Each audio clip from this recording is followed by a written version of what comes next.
Today we'll explore the Battle of Hattin in 1187, one of the decisive clashes that changed the course of the Crusades and the history of the medieval Middle East.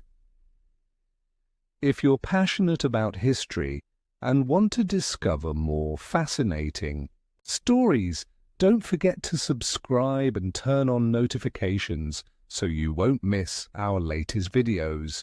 Now, let's begin.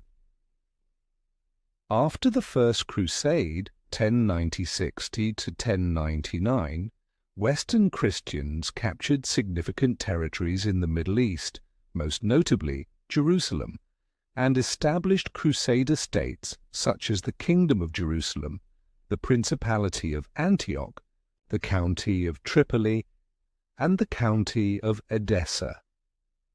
For nearly 80 years, Western lords lived amidst the Islamic world like isolated islands, constantly surrounded and under threat. By the mid-12th century, a remarkable figure emerged, Saladin, the founder of the Ayyubid dynasty. After becoming Sultan of Egypt and Syria, Saladin set out to unify the Muslim world and reclaim the Holy Land from the Western Christians. At this time, the internal state of the Crusader forces was in disarray. King Guy de Lusignan, ruler over Jerusalem, lacked military experience, while aggressive lords like Raynald de Châtillon repeatedly provoked war by raiding Muslim caravans and violating truces. These actions enraged Saladin, who vowed revenge. From June to July 1187, Saladin assembled a massive army, around 30,000 strong, including 12,000 elite cavalrymen. He launched an attack on the city of Tiberias in Galilee, a deliberately provocative target. The wife of Count Raymond of Tripoli was trapped inside, forcing Guy de Lusignan to respond. Despite warnings from seasoned commanders, particularly Raymond, who urged the army to stay near the water-rich area of Syria, Guy decided to mobilize. The entire Crusader force, approximately 15,000 troops, including 200 knights, marching through arid lands to relieve Tiberias. In the searing summer heat, the Crusaders had almost no access to water. Saladin employed a war of attrition. His forces destroyed water sources along the route, encircled the Crusaders, and constantly harassed them with archers. Exhausted and dehydrated, the Crusader army approached a site known as the Horns of Hattin, 2 rocky hills rising from the plain.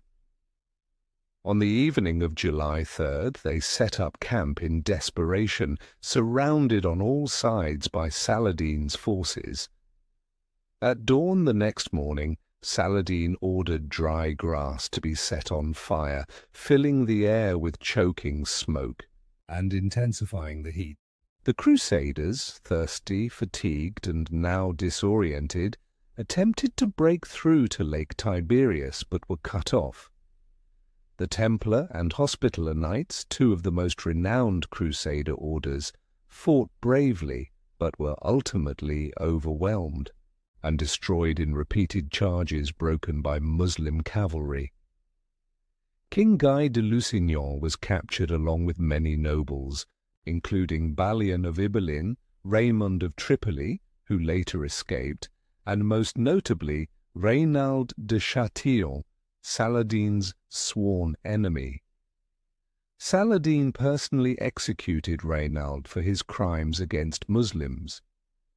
Most of the Crusader knights were killed. Only a few were spared, primarily those who could be ransomed or held political value. In the months following the Battle of Hattin, nearly all of the major cities of the Kingdom of Jerusalem fell. By the end of 1187, Jerusalem itself surrendered, but Saladin demonstrated extraordinary mercy.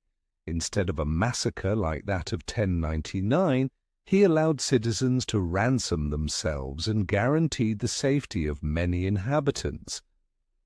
News of the devastating defeat at Hattin and the loss of Jerusalem shocked Europe. King Richard VI of England, the Lionheart, Philip II of France, and Holy Roman Emperor Frederick Barbarossa launched the Third Crusade, 1189–1192. Although the Crusaders achieved some victories, they failed to retake Jerusalem. Thank you for joining us on this journey through one of the most dramatic and significant battles of the medieval era.